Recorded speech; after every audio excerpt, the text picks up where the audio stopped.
kapag nakakuha sila ng early momentum, ang lakas ng threat. Napakahapdi. At yun, nakuha pa rin naman ni Kelra yung gold. Yep. Pero Actually, magsisimula na. Never mind, napag-flicker pala siya. Okay, magsisimula na yung pagong ha. Tuloy lang to. I think unless may magkamali. Super Yoshi makakuha lang isa. Mga shocker mula kay Ryzen. May barko pa yan, ha? Okay, atras mula Super Prince.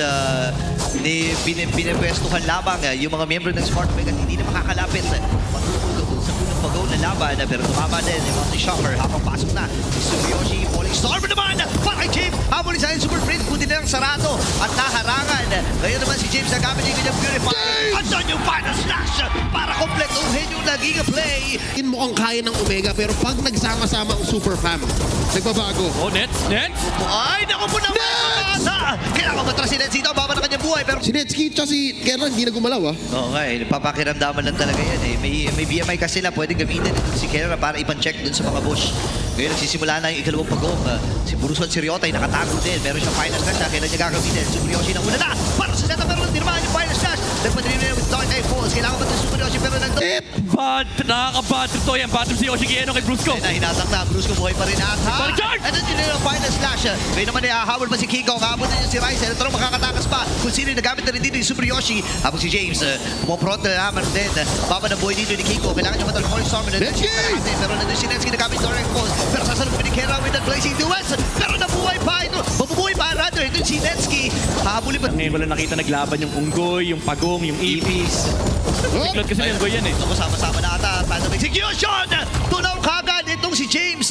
Courtesy of Kelra. Pero BMI gagamitin niya. Nandun yung combo mula dito kay Netsky. Nakuha ng kill si Ryzen. Habol po sila. Si Apple Yara, baba ng buhay. Si Bruce as well. Nangangalahati. Pero si King Kong ay kukunin na. Napabilisan itong pagong. Men, inal din yun from the Claude. Nets. Boom!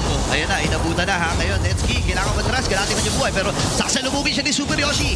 Ngayon, nandun yung final slash with the flicker. Kailangan matras si Netsky dito. Mapapatid na kagad si Ryzen. Pero tatawiran pa ni King Kong. At Sigma jump by lang. Kuha na rin ang kill. Si Evan Super Prince. Si Bato na po sa mananalasan ng Conic Philippines dito. Ngayon, nagamit na rin yung brilliance. Abot ng patas siya. Yung flicker na force na rin. Pero buhay pa at meron pang mga videos dito ang Conic Philippines. James. Kapag wala sa bush dito yung Hellcat, kasi for sure tatalong kagad din eh. Pag nawala sila sa pwesto. So pwede mong i-assume na nasa kabila kagad si Netsky. Mukhang sagot ng Smart Omega ay King Kong? contest. Wait lang, uy! Okay, final slash nagamit na kasabay ng bangka. Pero nandun yung ultimate. And this time, nagamit yung brilliance. Pasok! Then itong si Netsky. Nakakuha na ng kill. Si Bruce ko nakuha at napitas. May si Ryota ay mamamaalam din. Habit din itong si Netsky. Hindi pa tapos ang mananalasan dito. Conic Philippines kailangan matras. Dito ng Smart Omega. Nakuha pa! Nagkatahi-tahina naman itong si King Kong. Pero mabubuhay si James. Mag-scramble lalo yung Omega. Tsaka pinang-movement speed niya. Oo nga pala, may movement video. Oh, wait lang. Si Super Yoshi ata may ipit. Pero makataka siya. May bibili Super Prince. Doon yung combo mula sa Onek. At ang pamilya ay nakapitasan ng isa. 4v5 ang magiging laban. At sumabog na rin yung aura doon. May flicker final slash. Mukhang lalong nagsishinig ang mapa ng Smart Omega. Hindi nila mapagana! Ayan na yung final slash. Pero nabuhay si Ryzen. Netsky naman ngayon ay kailangan gamitin yung Dark Knight Falls. Ngayon ay mamamaalam itong si Ryota sa kamay ni Haji. Hindi pa tapos ata ang pananalasa. At hindi pa tapos ang pagsugod. Aray! Pwede pa naman siya bumuna isa pa eh. Gusto mo Queen's Wings? Paano masaya? Bibigyan nila si James. Wait lang. Pumasok sa bush. Okay. Aray! Aray ko po. Napakasakit na. O sa ibang members, yung survivability din ng players ng Conic Philippines. Okay, hindi ata makalapit dito ang Smart Omega. Si James lang ang nagsisilbing ilaw nila. Pero si King Kong ay malaya nang kukunin yung Lord. Pero sabi ni Super Beast, kuwag. Probably the second one is King Kong. Oo, kasi- Pero at some point, you have to deal with Ryota first. Ginawa niya naman, binenta niya yung Fury Hammer. Oo. Ginawa niyang BOD. Ayan na, nagkatotoo na. Pero kung sila gagamitin, may surprise si Ryota, si Brusco with the flicker. Ngayon si James, isasalubungin na nila itong mga players ng Conic Philippines. Si James, buhay pa rin. Iniwasan lang yung Tornos. Lord ay kasama pa rin ng Conic Philippines. Pero hindi mo nilalaban ang pamilya. Parang gusto ata nila.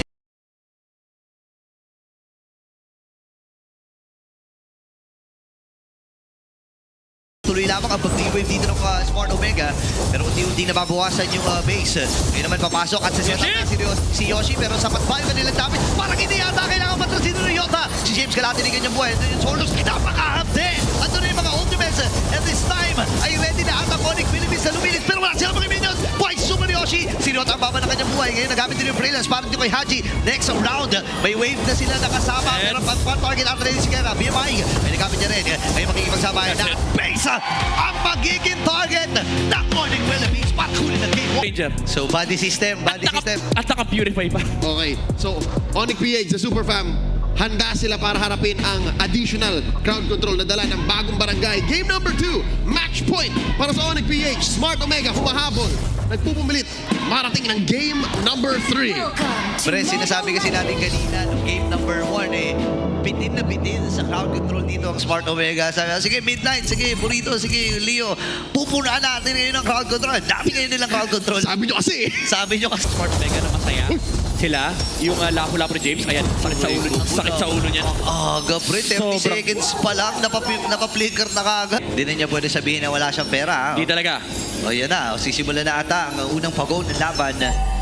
Super Yoshi ay sisilip-silip. Ang hirap na to, men. Pinaplashet na lang si Super Wala na Mountain Shocker. Wala na, hindi na makakalapit si Ryzen at isusuko na muna ng bagong barangay ang unang pagong ng laban ito. At dahil dyan, pwede pa yata pumuntes. May retry pa. May retry pa si Ginggong. Yung orange ang gusto niya. Eh, pupunta niyo orange pre. Sigma rotation. Alam ni Ryzen actually na Plus pa rin yun. first item pre. Thunder Strike. Sobrang tapak ni ano, men. Sobrang tapak ni Kelra. Kaya Alam niya, niya eh. naka-purify kasi siya. So, walang boots-boots. Wait lang, oy, 1v1 wait lang. Final slash yung nagamit para i-clear ng mabilis yung mga minions. Pero Ryzen na finally Dalawa nasan si Prince. Ayun o, tinan mo. Tamang check lang si Brucio dito. Tapos si Super Prince, pinila lantern lang din kung sino yung makikita niyang hero dito. Sisimulan na atang hawakan. Grabe yung pailaw niya. Kulang na recruit si Light eh. James, pupasok dito. Mountain Shocker. Okay. Debarko. Ayan na, nasipa na nga rin, pero mauna atang mamamatay! Ito si Super Yoshi ngayon, napaalam na rin ito si Ryota. Nagsata rin ang target si Ryzen. Nakuha na rin, same with Haji. Kaya with the double. Kailangan na lumuyin ni Netsky. From Onyx Philippines. And ang gusto lang niyang naman gawin is makaalis siya ng lane. Dito si Netsky ata magiging target. Nagamit din yung I'm offended, pero wala magiging follow-up para sa Smart Omega. Super Yoshi nag-aabang. Nasisipahin, pero kasi Ang hirap. bato eh. Ang hirap Nakita siya nung bato dun sa Ang hirap damuhan eh. mag-chomen, mapapagod si Super Yoshi niya kakasipa. Ganyan lang, simple lang. Actually, yung pangatlo nasa si Kelra. Kasi kailangan niya din si Kelra. Oo, puprotektahan. Pero sabi naman yan, hindi naman si Ryota. Oo. Pwede naman siya ang puprotekta. Ngayon, nag-aantay na magiging target. Yun, lagi sila magkatabi, oh. Tectonic charge available pa. Ngayon, nagamit yung Bravest Fighter at walang makalapit Kera? sa Smart Omega. Okay, andun yung mga bala mula dito kay Kera, pero atras muli ang bagong barangay. Napaka-passive nila maglaro, eh. Kasi kailangan nila, wala naman silang chance na lumaban. Wala silang chance. Kasi kukulitin nila. Tectonic charge na nagamit. Pero sabi na dito, sige, sorry po na. Agad gabi, kota na. Hirap na ito. Ayan na, takbuhan na ata. Kasi Okay, kung sino yung nagamit. Hindi ata sila, pero huliin si Super Prince. Ako ginamit lang kagad yung beacon. Medyo taliwa. Stun. Yung sipa niya doon. Pero sabi niya, sige, unahin na kagad natin si Super Yoshi. -1 at si Kera. At ako na, pero hindi pa tatapos ang bakbakan. Kasi si Haji ay nabanatan din ng Onyx PH. Kung sila gagamitin. Tatlo ang nakadepensa para sa Onyx. Medyo malayo yung chinase nila para mag-conceal play. Second is, meron 6k gold lead yung Onyx. Sobrang laking firepower disparity. Mga ilan yan, mga tatlong item ata yung advantage dito ng Onyx.